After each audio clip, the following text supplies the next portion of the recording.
안녕하세요. 쇼킹TV 톰슨입니다. 여러분은 살면서 아마 이런 말을 한두 번은 들어보셨을 겁니다.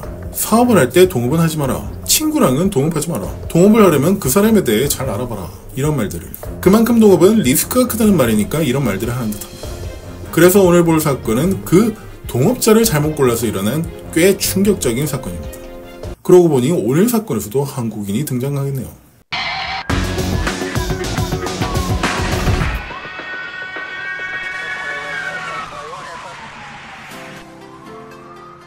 그럼 먼저 남부 캘리포니아로 떠나보도록 하죠. 이곳에서 가족과 함께 살던 31세의 사업가 크리스 스미스는 매우 활동적이고 모험을 즐기는 사람이었습니다. 어렸을 때 캘리포니아 중부의 왓슨빌에서 자라면서 자연스럽게 물과 친해졌고 웨이크보드도 익혔죠. 그래서 그 호수에서 놀지 않을 때는 가까운 바다로 와서 스릴 넘치는 활동을 즐겼습니다. 지금까지 말씀드린 것들을 보셔서 예상할 수 있는 것처럼 그는 꽤 부유한 집에서 자랐습니다. 그러다 보니 금전적으로 사람들을 도와주는 걸 꺼리지 않았고, 그래서 그의 주변에는 항상 많은 사람들이 있었습니다. 그리고 2009년에는 라구나 비치로 이사하여 에드워드 신이라는 사람과 함께 800 익스체인지라는 회사를 만들어 동업을 시작했습니다. 처음 말씀드렸던 동업이 이제 나오죠. 그리고 에드워드 신은 한국 이름이 신영훈이라 영훈씨라고 하겠습니다. 그는 부모님이 미국으로 이민을 온 재미교포였습니다. 크리스와 영훈씨는 야망이 큰 성향 덕분에 마음이 잘 맞았고, 크리스 씨는 금전적인 부분을, 영훈 씨는 사업을 운영하는 역할을 했습니다. 쉽게 말하자면 투자자와 운영자로 나뉜 거죠. 800 익스체인지는 디지털 광고 회사였습니다. 기업이 운영되는 방식의 예를 간단하게 들어보겠습니다. A라는 은행에서 꽤 괜찮은 대출 상품을 내어놨는데 홍보를 제대로 하지 않아서 실적이 그다지 좋지 않은 상황입니다. 그때 800 익스체인지라는 회사는 광고를 대행해주고 잠재적인 고객들을 발굴하여 자신과 연결시켜주겠다고 다가오죠. 이렇게 계약을 맺은 800 익스체인지에선 A은행에 대한 광고를 라디오나 TV를 통해서 하고, 그 광고를 본 사람들 중 관심 있는 사람들은 이 회사에 전화를 걸게 됩니다. 여기서 그 대출 상품에 대한 설명을 듣고 계약하고 싶다는 의사를 표시하면 A은행의 대출 담당자와 연결시켜주는 그런 방식이었죠. 그럼 여러분은 이렇게 생각할 겁니다. 직접 광고면 되지 무슨 이점이 있나? 직접 광고를 하면 잠재적인 고객들이 전화를 했을 때 그걸 응대를 해줄 사람이 필요할 겁니다. 그 사람들을 따로 고용하거나 해당 담당자들을 그곳에 배치시켜야겠죠. 하지만 그 중에는 계약을 안 하는 사람도 있을 테니 이건 모두 은행의 금전적인 손해로 이어질 겁니다. 그래서 800 익스체인지에서 이러한 인원들을 배치하여 대신해주는 것이죠.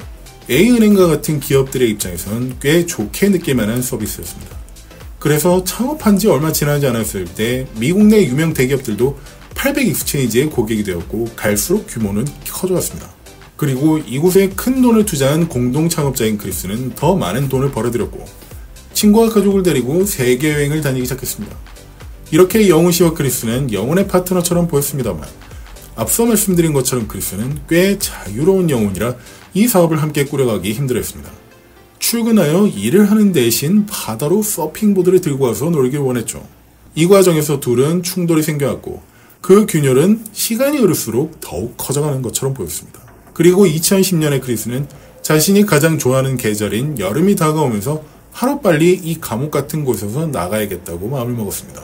그렇지만 이건 회사가 점점 커져감에 따라 불가능한 일처럼 보였죠. 그러던 어느 날 크리스는 어디론가 사라져버렸습니다.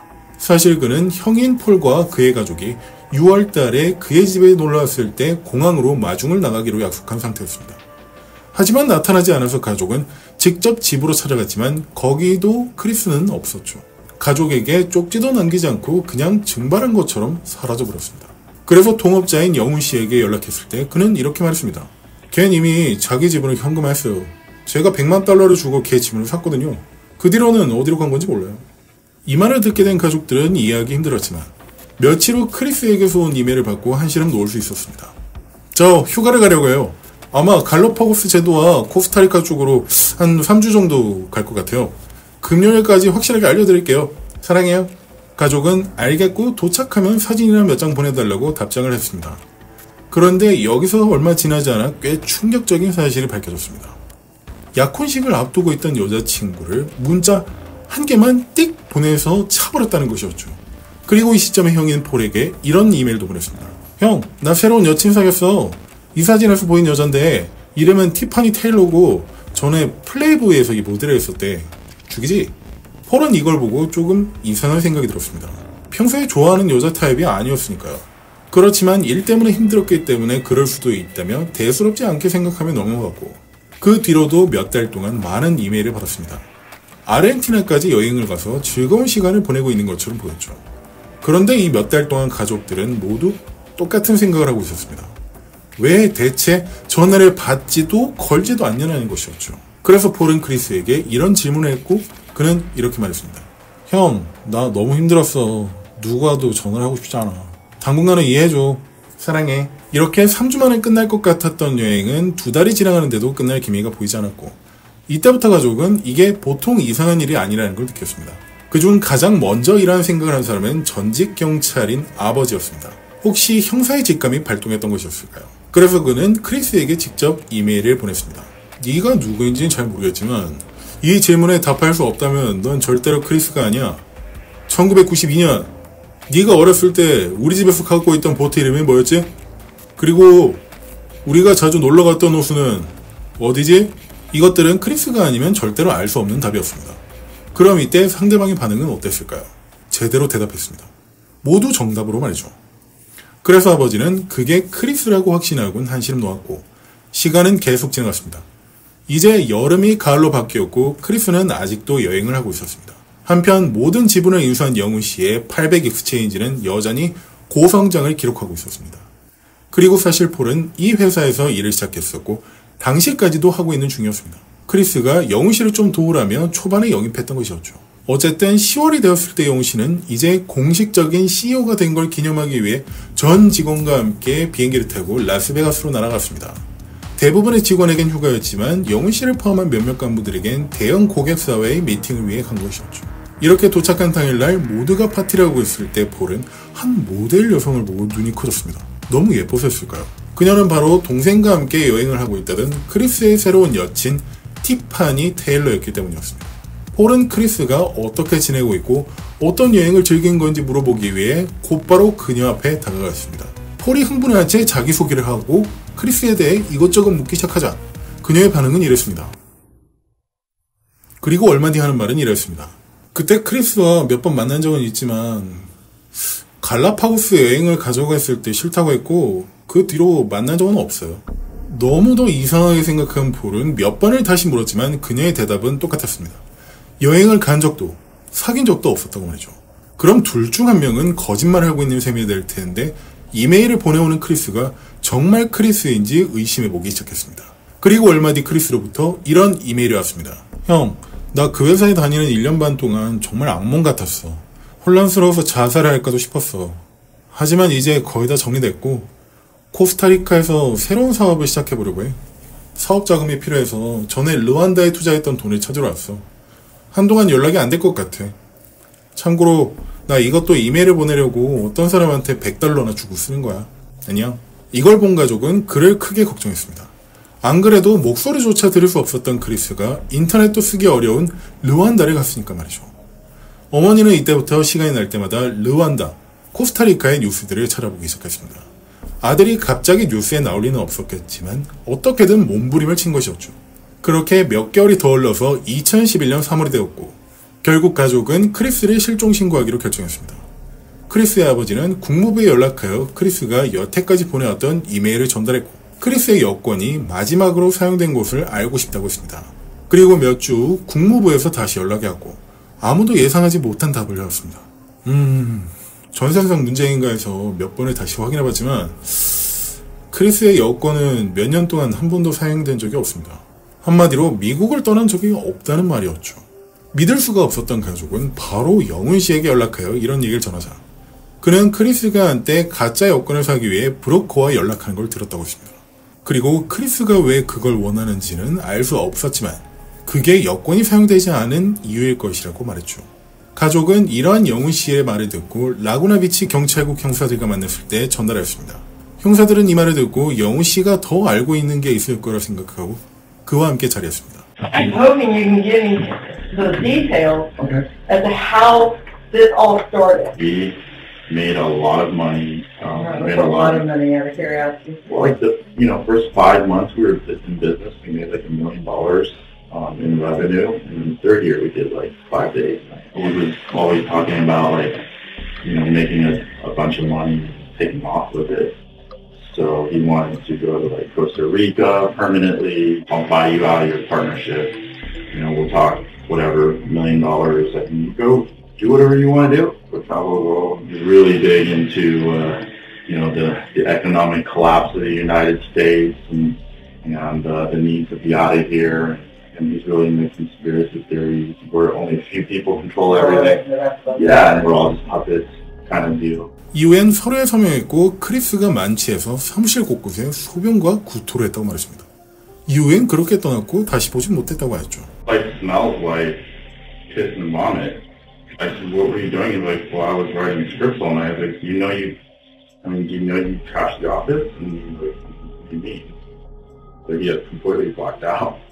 And he had broken bottles, like he broke a couple bottles of wine, and we shook hands, hugged, and I said, what are you going to do? He's like, I'm going to take off. Drank pretty much almost every night. The big joke was that, you know, I wrote this script while I was on Lunesta, and I did a bump. I just a bump, like a bump of cocaine. We'd go on these work binges for like 4 or 5 days, and then he'd crash. What do you think, Chris? I don't know where he is. I mean, honestly, I think he's the other side of the world. I just want to be able to tell his dad, Sure. he's out of the country, he left the country. There is nothing I can do about that. This is going to be an open case until we hear from 그럼 이번에는 영훈 씨가 경찰과 만나기 약 2달 전인 2011년 1월로 돌아가고 있습니다. 당시 영훈 씨는 돈이 필요한 상태인 것처럼 보였습니다. 하룻밤 사이에 갑자기 모든 짐을 싸서 도망가다시피 다른 사무실로 옮겨갔고 건물주에게 4만 달러나 되는 많은 임대료도 내지 않았기 때문이었습니다. 5,400만 원이죠. 건물주는 이들이 대체 어디로 간 건지 알 수가 없었죠. 하지만 다행히도 같은 건물에는 사립탐정사무소가 들어가 있었고 그곳을 운영하던 사립탐정은 영훈 씨 회사를 찾아달라는 의뢰를 흔쾌히 받아주었습니다. 그리고 찾아내는 데는 하루도 채 걸리지 않았죠. 거기서 10km도 안 떨어진 곳에 있는 건물이었죠. 그런데 800 익스체인지를 조사할 때 사립탐정이 우연하게 알게 된 사실이 있었습니다. 그건 공동 창업자인 크리스 스미스가 실종된 상태라는 것이었죠.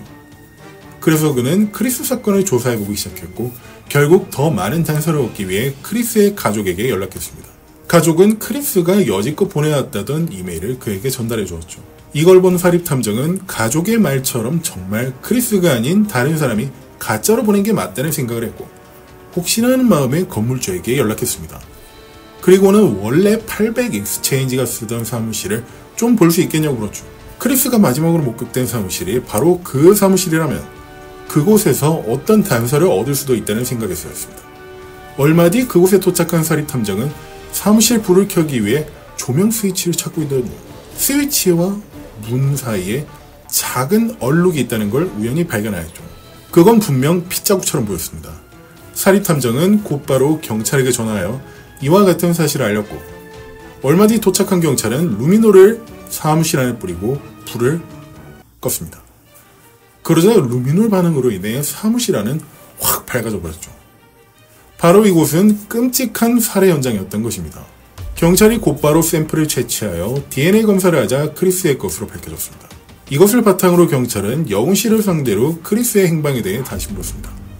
그러자 그는 이렇게 말하기 시작했죠. 크리스는 여행을 떠나기 몇 주 전에 사실 회사를 그만두고 싶어 했었다고 말이죠. 다시 자유로운 생활로 돌아가기 위해서가 아니라 영훈 씨와 관련된 문제가 있었다고 했습니다.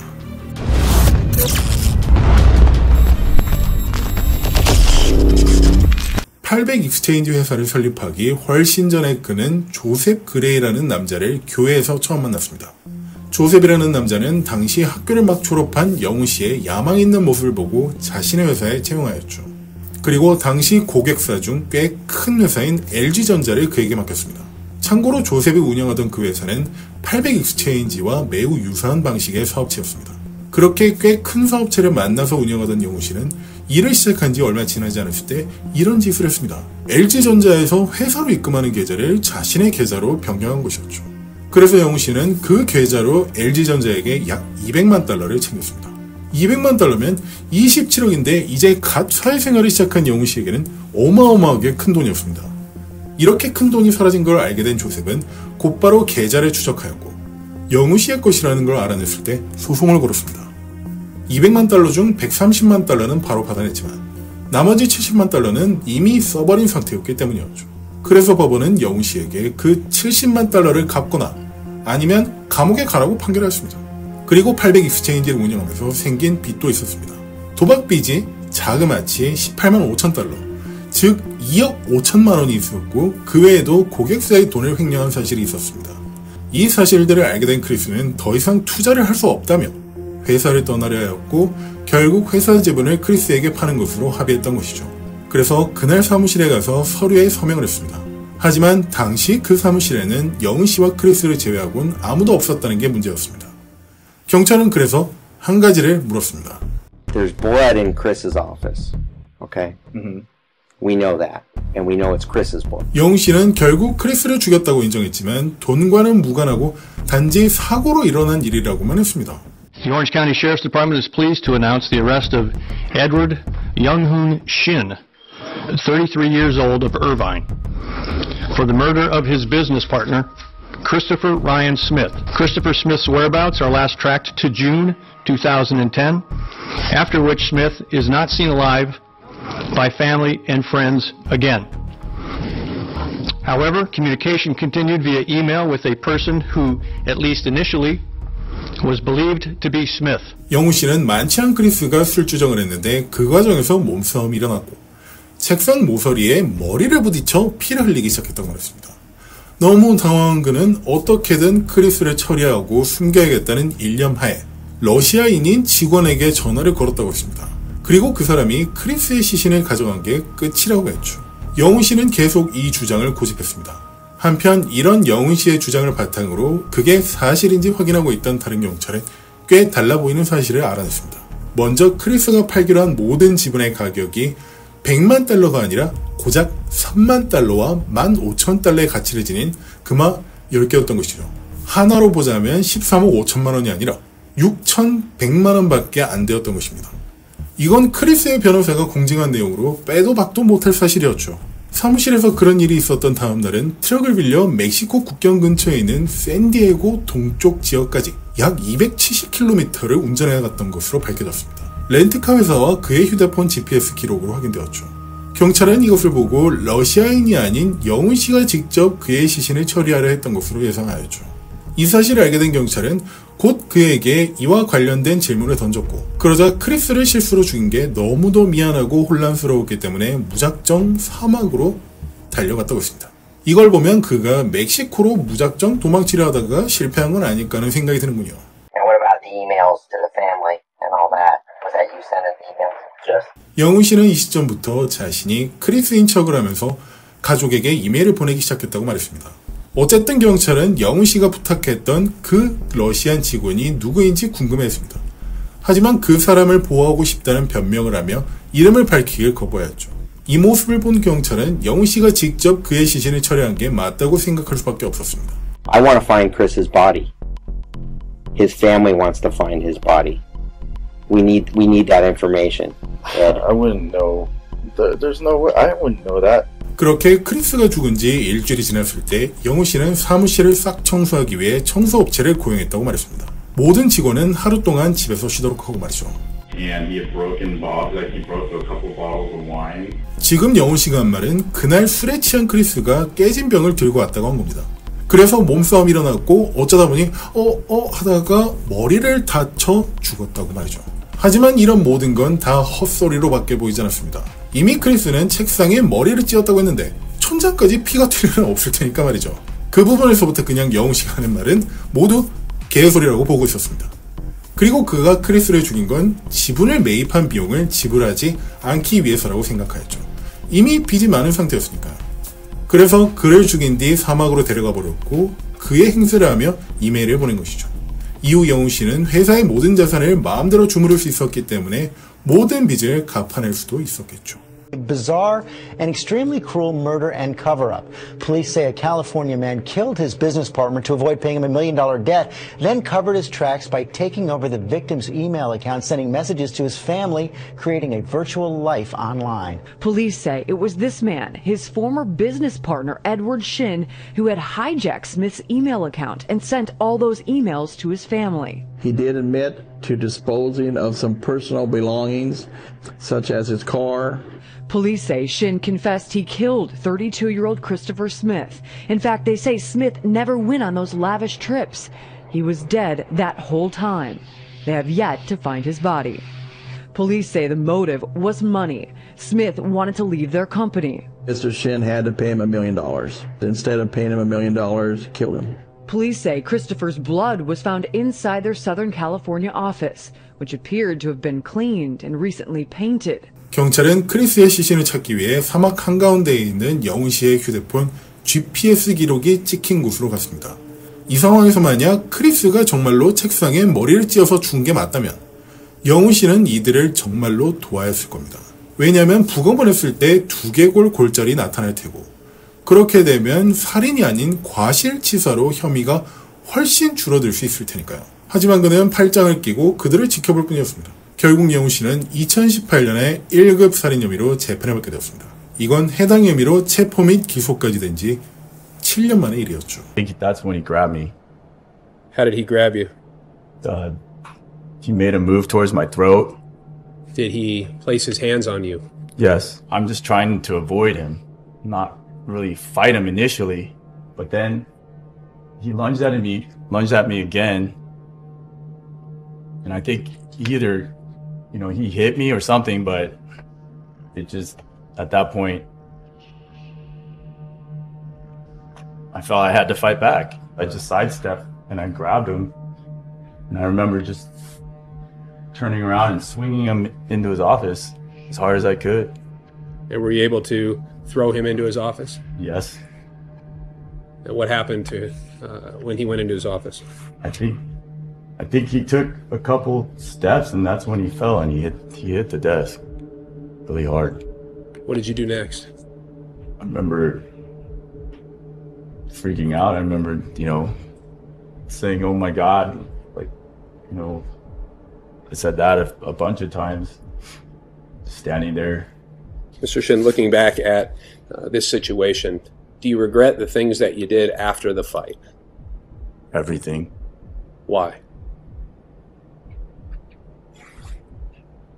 Because it was wrong on every level, not to call the police, not to trust that everything would have sorted itself out, to completely deceive family.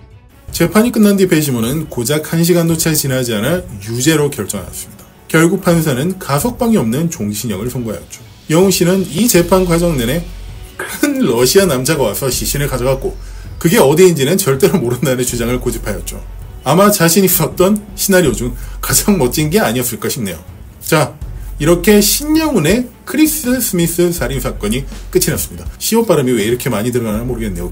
크리스 스미스. 어쨌든 이 사건은 제가 처음에 말씀드렸던 것처럼 동업은 리스크가 큰 일이다 라는 말을 가장 잘 표현해주는 사건이 아니었을까 싶네요. 여러분도 살면서 동업을 할 기회가 있다면 잘 생각해보세요. 과연 돈 문제가 생겼을 때 내가 이 사람을 믿을 수 있을까? 그게 애매모호하다면 그냥 안 하시는 게 좋다는 말씀을 드리고 싶네요. 그럼 오늘도 이렇게 함께 해주신 여러분께 감사드리며 인사드리고 갈게요. 아래 좋아요와 구독은 꼭 눌러주시면 좋겠네요. 저는 쇼킹TV 통순이었습니다. 모두 건강하세요. 감사합니다.